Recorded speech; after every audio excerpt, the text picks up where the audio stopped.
여러분, 우리 인간에게 자유의지가 있나요, 없나요? 있어요? 있어요? 네. 또 권사님, 자유의지가 있어요, 없어요? 있어요?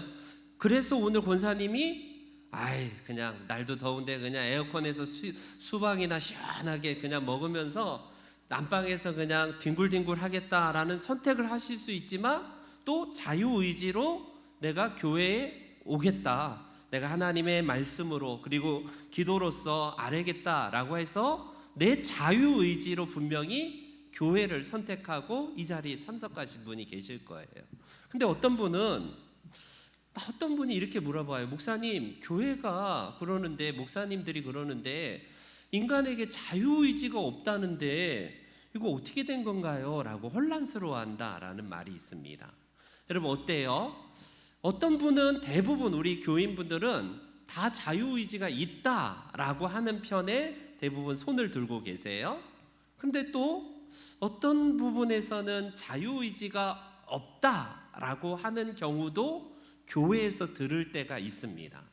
어떤 의미에서 그런 말씀을 하시는지, 아니 우리 노예도 아니고 로봇도 아니고 우리가 분명히 내 자유의지를 가지고 오늘도 선택을 해서 나는 오늘 비가 올 것 같으니까 우산을 가지고 가야 되겠다, 내 자유의지로 가져가신 분도 있고, 오늘 비가 그치겠으니까 안 가져가도 돼 라고 해서 안 가져가신 분들도 있을 거예요.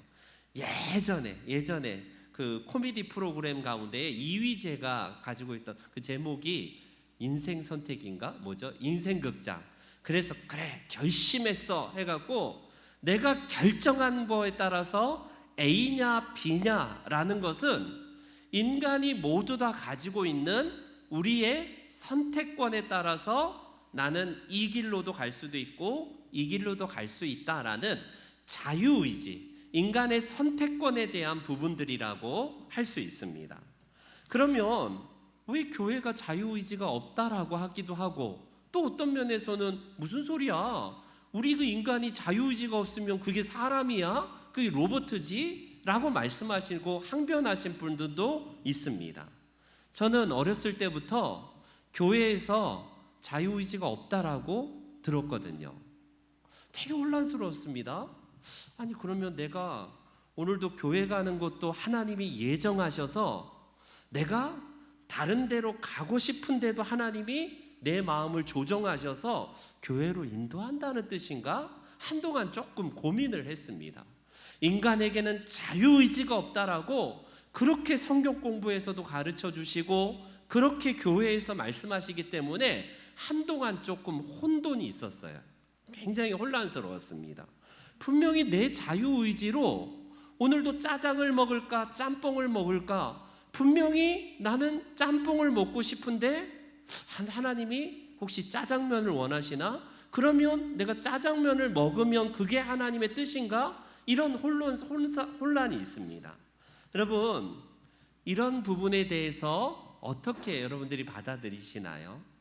자유의지가 있습니까? 없습니까? 라고 할 때에 결론은 있기도 하고 없기도 하다. 아니, 도대체 이게 무슨 말일까? 자유의지가 있다라는 의미는, 여러분 우리가 왜 자유의지가 없다라는 부분에 대해서 혼란스럽고 있다라고 하는 부분이 왜 혼란스러울까요? 우리는 보편적으로 사회에서, 세상에서 말하는 철학적이고 인본주의적인 어떤 자유의지, 그 의지조차도 없다라고 말을 하지 않아요. 여러분 분명히 말씀드린 것처럼 우리는 오늘도 하루 종일 하면서 내 자유의지로 선택한 것을 지금 우리는 결정해서 했습니다. 그래서 오늘도 많은 그런 일들을 선택할 때에 내 의지가 작동이 되어서 내가 분명히 이 길로 갔으면 그거는 내가 정한 거고요, 내가 선택한 길로 가는 것이라고 할 수 있습니다. 그렇다면 우리는요, 오늘도 이런 자유의지 자체가 없는 게 아니라 분명히 우리 모든 인간에게는 그가 하나님을 믿는 사람이건 안 믿는 사람이건 간에 누구에게나 다 인간은 자유의지가 있다라는 결론이에요. 있다. 이게 바로 우리가 소위 말하는 바로 세상에서 말하는 자유의지의 개념이에요. 자유의지의 개념. 그런데 간혹 가다가 자유의지가 없다라고 혹시 들으시거나 그렇게 설교를 들으시거나 하는 분들이 있다면요, 또 한번 잘 들어주십시오. 여러분, 앞에서 제가 말한 자유의지가 있다는 것은 우리가 일신상에 선택하고 결정하는 모든 것들이 다 내 의지로 결정하는 것이 없다가 아니라 있어요. 오늘도 그냥 금요기도에 더운데 그냥 하루 쉬지 뭐 이러면요, 그냥 쉬어서 오늘 프랑스 거기 올림픽 보면서 시원한 수박 먹으면서 쉴 수도 있지만, 내가 교회를 나오는 것도 내 자유의지가 결정한 것에 따라서 우리는 오늘도 여기에 나와 있는 겁니다. 그런데 신자가 가지고 있는 이 자유의지가 없다라고 할 때에 이건 문제가 심각해요. 예를 들어서 특히 이단이나 사이비들이 이런 일들을 많이 합니다. 너희들은 자유의지가 없기 때문에 기도 없이, 하나님의 계시 없이 너희가 선택한 것들은 다 죄야, 잘못된 거야 라고 하면서 일종의 그게 이제 그루밍 한다고 그러잖아요. 어떤 종교적인 그루밍을 통해서 지금 계시도, 기도 응답도 없는 결혼 잘못됐기 때문에 지금 네가 불행한 거야, 이렇게 굉장히 고압적으로, 그래서 내가 선택을 잘못했다, 하나님의 뜻은 이건 아닌데 내가 혹시 내 의지로 가는 것조차도 이게 하나님의 뜻이 아님에도 불구하고 내가 가는 거 아닌가, 이런 겁박을 줘서 자유의지가 없다라고 가르치는 경우도 왕왕 있어요. 그래서 노예 종속적인 의미로서 그 교주나 그 사입이나 그 이단이나 심지어 정통교회 안에서 목회자들에게 그렇게 쇠뇌되어 버리는 경우도 있습니다. 여러분, 우리는 이런 거는 과감하게 이거는 잘못됐어요. 하나님은 우리를 절대로 노예나 로봇으로 창조하지 아니하시고 우리에게 자유의지를 주심을 통하여서 내가 선악과를 따먹을 수 있는 의지도 내 자유의지고요, 내가 선악과를 따먹지 않은 것도 내 자유의지예요. 하나님이 아담과 하와에게 자유의지를 주셔서 너 먹으면 반드시 죽으리라라는 그 책임에 대한, 결과에 대한 책임은 사람이 지어야 되지만 분명히 내가 따먹을 수도 있고 따서 먹지 않을 수도 있는 의지는 나에게 있습니다. 그래서 하나님이 만약에 노예처럼, 우리를 만약에 로봇처럼 창조하셨다면 따 먹으라, 먹지 말라 말할 필요가 없어요. 말씀하실 필요가 없습니다. 왜? 그냥 하나님 말씀에 그냥 로봇처럼 명령에 순종하고 프로그램화 되어 있는데 뭘 먹어라 먹지 마라 할 이유가 없는 거예요. 우리에게 하나님은 명령을 하시잖아요. 이걸 해라, 이걸 하지 마라. 그거는 우리의 자유의지로 우리가 할 수도 있고 하지도 않을 수도 있다라는 것의 반증입니다. 그런데 교회에서 자유의지가 없다라는 이 말씀은 뭘 의미할까요? 우리가 오늘도 반찬을 뭐 먹을까, 이런 것에 대한 자유의지 말고요, 교회에서 자유의지가 없다라고 하는 말의 의미는 특별히 장로교회에서 많이 써요. 감리교회나 성결교회나 여타 다른 교단은 자유의지가 없다는 말을 거의 안 합니다. 그런데 장로교회에는 자유의지가 없다라는 말을 할 때에 그 자유의지가 없다라는 말의 의미가 뭘까요? 우리가 선택하는 그 선택권이 없고 내가 A냐 B냐를 선택할 수 없다라는 의미에서 자유의지가 없다는 게 아니라 이거는 구원론과 깊이 관련되어 있다라고 생각하시면 돼요. 쉽게 말하면 여러분, 철학이나 심리학이나 인본주의에서 말하는 이 어떤 내가 자유의지의 개념과는 완전히 다른 개념이다라고 생각을 하시면 됩니다. 오늘도 우리는요, 선택을 통해서, 자유의지를 통해서 우리는 그 길을 걸어왔는데요, 하나님은 우리에게 이 자유의지를 통하여서 무엇인가를 선택하고 그 결과에 대한 책임은 반드시 우리가 지게 하십니다. 그렇기 때문에 기독교에서 말하는 자유의지의 개념은요, 완전히 다른 개념이기 때문에 자유의지가 없다라고 하는 거예요. 먼저 여러분, 우리가 교회의 용어 가운데 약간 세상과는 완전히 다른 개념들이 몇 가지가 있습니다. 예컨대 많이 있지만 계시라는 말을 한번 볼게요. 계시. 여러분, 계시라는 저 한자어가 깨우치고 보여주고 나타내시고 어떤 알게 되었다라는 것의 계시거든요. 쉽게 말하면 여러분, 저 계시라는 말을 일반적인 용어에서 쓰는 계시라는 용어를 들을 때에는요, 완전히 기독교의 계시와는 똑같은 한문을 쓰는데 완전히 의미는 달라요. 예를 들어서 어떤 분이 막 10년 동안 계룡산에서 돌을 닦아요. 계룡산에서 돌을 닦아서 내가 신을 만났고 내게 계시가 내렸다라고 하는 이런 개념들의 계시를 한번 보세요. 그래서 우리에게 잘 알려진 신천지의 이만희나 이 모든 이단들은요, 계시가 내려서 내가 계시를 알게 되었다, 이런 말을 합니다. 여러분, 이런 사람들 보세요. 무당이 신접해서 신으로부터 직접적인 계시가 내려서 앞일을 예언하고 보았다, 이런 계시 말이에요. 지난주에 말씀드렸던 저 박혁이라는 거짓 이단 같아요. 제가 볼 때는 하나님이 계시가 지금 내게 내려서 어떠한 교수로 내게 말씀하신다, 이런 계시의 개념들을 한번 보세요.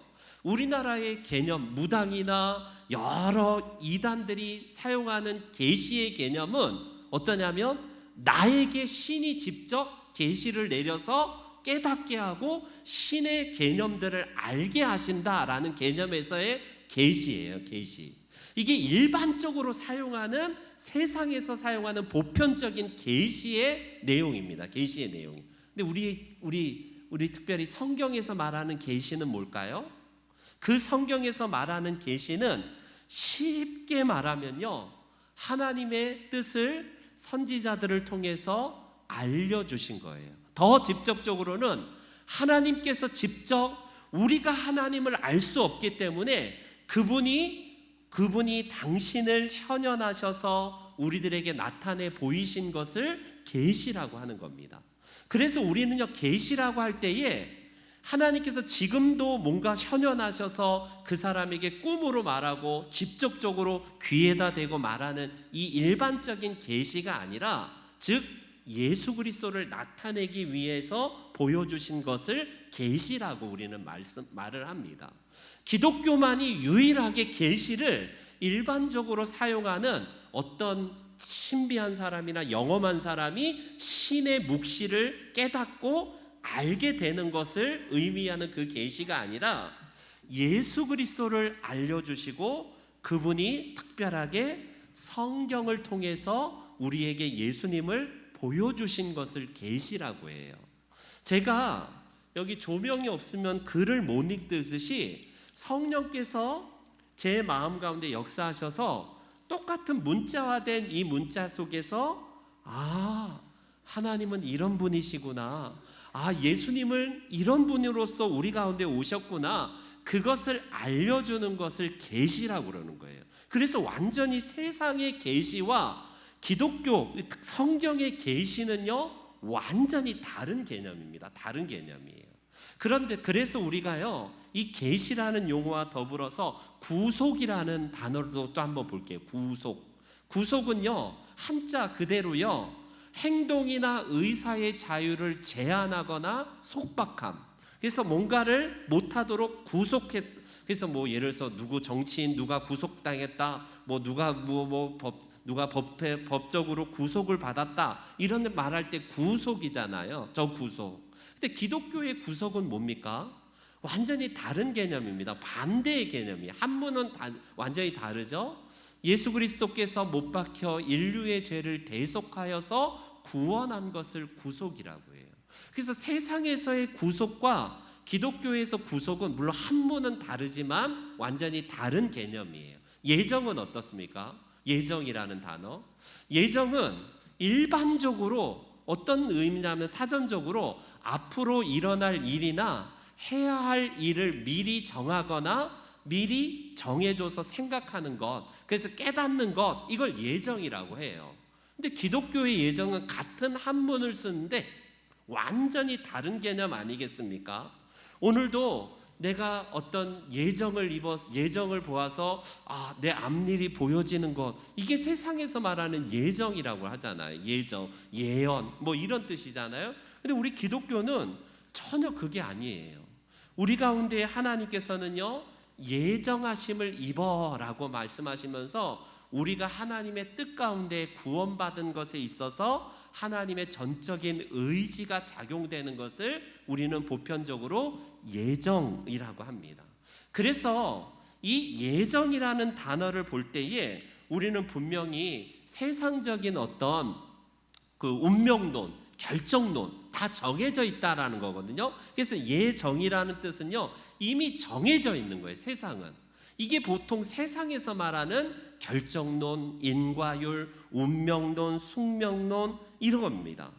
내가 앞으로 뭔가를 하려고 할 때에 이미 너는 팔자소관이 원래 그러니까 그게 네 팔자소관이고 원래 그렇게 살 수밖에 없어. 이게 정해진 운명, 곧 세상에서 말하는 운명론, 이게 숙명론이에요. 그러나 기독교는 그걸 과감하게 거부합니다. 성경은 우리가 운명론적으로 인과율에 의해서 기계적으로 우리가 살아가는 것이 아니다라고 말합니다. 그래서 어떤 것에 대한 책임을 인간이 지지만 궁극적으로 우리의 앞일은 모든 것은 하나님이 정하셨다라는 의미에서의 예정이라는 단어를 우리가 사용하고 있어요. 그래서 우리는 전민 같은 거, 사주팔자, 뭐 파묘에서 나오는 저런 이야기들, 그게 우리에게 해당되지 않는 이야기예요. 우리는요, 이미 정해진 예정에 따라서 나는 결혼하기 싫은데 그 사람하고 결혼할 수밖에 없어. 이게 예정. 내가 그 사람하고 정해진 운명의 길이니까, 숙명의 길이니까 난 어쩔 수 없이 그 사람하고 결혼할 수밖에 없어서. 이게 세상에서 말하는 예정입니다. 예정. 근데 우리 기독교에서 말하는 예정은요, 하나님의 크신 섭리, 작정, 이걸 그냥 예정이라고 보면 돼요.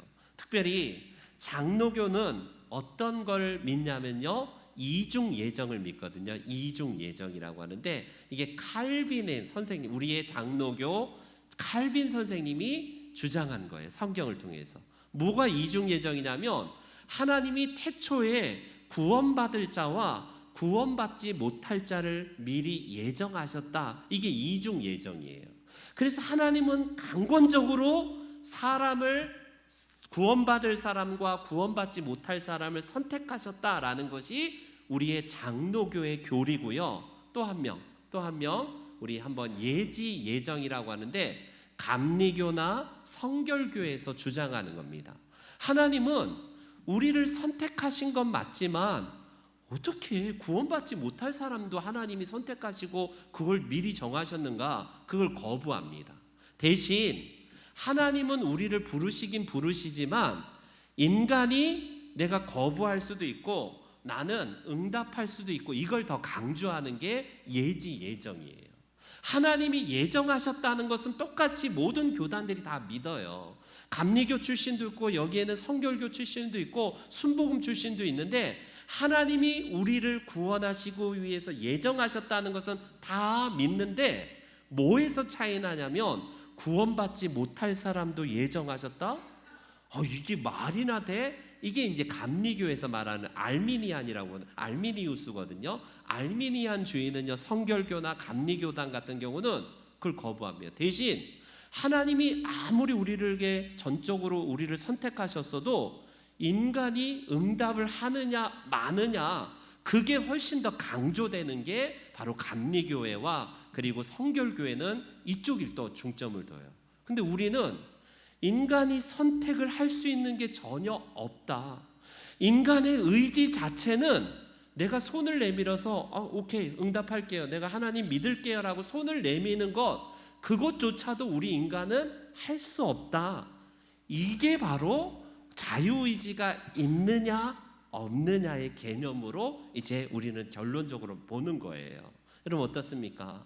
장로교회는 다른 교단과 달리 칼빈 선생님에 의해서 인간의 전적 부패를 이야기합니다. 전적인 부패, 완전한 부패에서 인간이 과연 의지를 가지고 하나님을 향해서 나아갈 수 있고 그분께 손을 내밀어서 오케이 내가 구원받겠습니다라고 하나님께 손을 내밀 수 있는가, 이 부분이에요. 이게 자유의지가 없다라고 할 때에 그 부분을 말하는 겁니다. 자유의지가 없다라고 할 때. 저도 장로교인이고 장로교회 목사니까 당연히 인간의 전적인 부패함을 믿어요. 제 안에도 오늘날 목사까지 되었고 제가 새벽에도 말씀드렸지만 수없이 그리스도를 닮아가려고 하지만 점점 더 오호라 나는 곤고한 사람이로다, 오호라 나는 곤고한 사람이로다, 이 고백할 수밖에 없어요. 왜? 매번마다 내 죄성이 내 안에서 불쑥불쑥 튀어나오는 것을 늘 경험하거든요. 다윗은 이렇게 고백합니다. 다윗은요 어떻게 고백하냐면 시편에서 이렇게 고백해요. 내가 죄악 중에서 출생하며 어머니가 죄 중에서 나를 잉태하였나이다, 이렇게 고백합니다. 여러분 우리가 전적인 부패라고 한다고 할 때에 칼빈 선생님이 그냥 자기 주장이 아니라 성경에서 우리의 전적인 부패성을 이야기하는 거예요. 그래서 우리가 과연 선을 행해서 하나님 앞에 자유의지를 가지고 밥을 먹냐, 뭐 이걸 먹냐 저걸 먹느냐 그 문제 말고 내 의지를 가지고 신을 선택할 수 있느냐 없느냐의 문제가 바로 자유의지가 있느냐 없느냐 그 부분이에요. 교회에서 말하는 자유의지가 없다라고 말할 때, 여러분 그래서 어떤 교단에는 무슨 소리야, 인간이 자유의지가 있어서 하나님께 손을 내밀어서 선택할 수 있는 것도 인간의 선택이지, 그건 하나님이 우리를 예정하셔서 구원받기 위해서 다가오신 거는 맞는데 인간이 의지를 가지고 신을 선택하는 것은 인간의 책임이고 몫이다 라고 가르친다면 그건 감리교나 성결교 쪽이에요. 우리 장로교는 어떻습니까? 자유의지가 없다라고 말을 하는 거예요. 왜? 성경의 전체에서, 물론 감리교와 성결교가 잘못됐다는 건 아니지만 성경의 관점에서 인간의 전적인 부패를 말하는 게 제가 볼 때에도 맞는 것 같아요. 장로교인이고 장로교 목사니까. 오늘 한번 본문을 보세요. 우리 한번 본문을 보십시오. 한번 로마서 3장 10절 말씀 한번 다시 한번 보겠습니다. 우리 PPT 있으면 3장 10절, 로마서 3장 10절 한번 띄워주시기 바랍니다.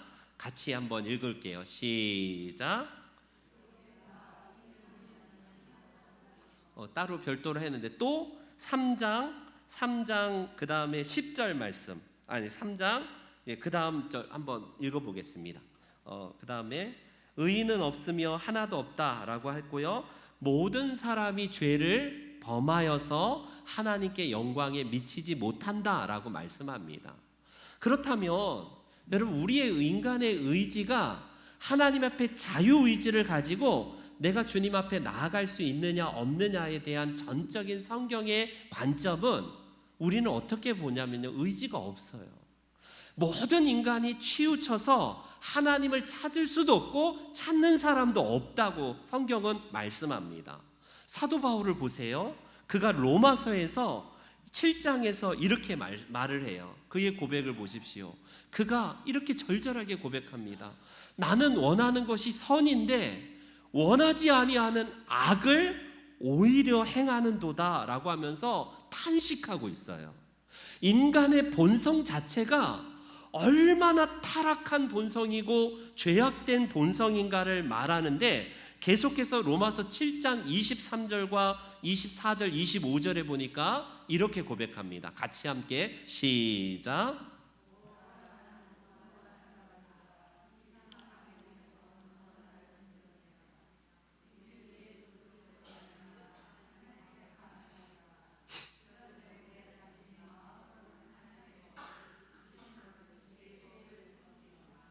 여러분, 바울이 의지가 있어서 나는 내 의지를 가지고 하나님을 선택하겠다라고 말한 게 아니라 생각하면 생각할수록, 믿으면 믿을수록 나는 죄인일 수밖에 없다는 사실 때문에 그가 탄식합니다. 그래서 오호라 나는 곤고한 사람이로다 라고 하는데, 결과적으로 오직 예수 그리스도로 말미암아 하나님께 감사하리로다. 이게 사도 바울의 고백이에요. 그렇기 때문에 기독교는 자력 구원이 아니라 타력 구원입니다. 모든 종교는 자기가 개선하고 참선하고 깨닫고 불교가 되고 성불하면 뭔가 깨달음이 있고 계시가 내리면 자기 안에 구원이 된다라고 말해요, 모든 종교가. 근데 유일하게 기독교만이 우리는 의지로서 하나님께 나아갈 수도 없고, 우리가 하나님을 알만한 것들이 우리 속에 선한 것이 아무것도 없다라고 성경은 말합니다. 그래서 자유의지가 없다라고 말하는 것은 그런 의미예요. 이제 결론을 맺겠습니다. 기독교에서 말하는 자유의지가 없다라고 할 때에 여러분, 그거는 바로 내 안에서 하나님을 찾을 만한, 내가 구원받을 만한 어떤 행위나 그런 것들이 전혀 개입될 수 없고, 그런 선한 의지조차도 우리는 부패한 심정이라서 그렇게 나아갈 수 없다라는 의미에서 자유의지가 없다라는 겁니다. 그렇다면 어떤 분은 너무나 이 하이퍼 칼비니스트들도 있거든요. 오늘 내가 버스를 타는 것도 하나님이 예정하신 거야. 내가 분명히 지하철을 타고 갈 수도 있는데 버스를 타는 것도 궁극적으로 하나님이 예정하셔서 그렇게 내 길을 인도하신 거야. 이런 것까지도 너무 다 하나님의 예정하심과 자유의지를 하나님 앞에 그렇게 말하는 것은, 이거는 잘못된 겁니다. 잘못된 거예요. 구원에 있어서는 우리가 아무것도 할 수 없는 완전히 부패한 우리들의 모습이었지만, 이제는 성령께서 우리 가운데 오심으로 말미암아 내가 선을 행할 수 있는 은혜를 그리스도로부터 다시 부여받았기 때문에 우리는 그리스도의 은혜가 부어진 상태에서 이제 하나님께 나아가는 길들이 열린 겁니다. 그래서 구원받기 위해서 자유의지가 개입되지 못하고 자유의지가 없다라는 말을 할 때에 그 의미에서 자유의지가 없다라는 말을 쓰는 겁니다. 다시요, 우리 장로교회는 하나님의 전적인 은혜를 말하고 있어요. 내 의지가 조금도 작용되지 아니하고 전적으로 하나님께서 나를 선택하셔서 구원을 알게 하시고 그분을 깨닫게 하시고 그분을 하나님으로 믿게 하신 게 전적인 하나님의 은혜라고 말을 합니다. 이 은혜가 저와 여러분들에게 주어졌기에 이제는 이 자유의지를 가지고 하나님 앞에 더욱더 내가 하나님이 기뻐하시고 선하시고 온전하신 뜻이 무엇인가를 분별하면서 나아갈 수 있는 것이 그리스도를 만난 자들에게 열려진 길입니다. 저와 여러분들에게 구원받을 수 없었던 우리들에게 이 자유의지를 회복시켜 주셔서 그리스도께 나아가고 하나님의 선하시고 기뻐하시고 온전한 뜻을 향하여서 우리가 나아가서요, 우리가 선한 일에 열심하는 주의 백성들이 되시기를 주의 이름으로 축원합니다. 아멘. 우리 함께 찬송 드리겠습니다.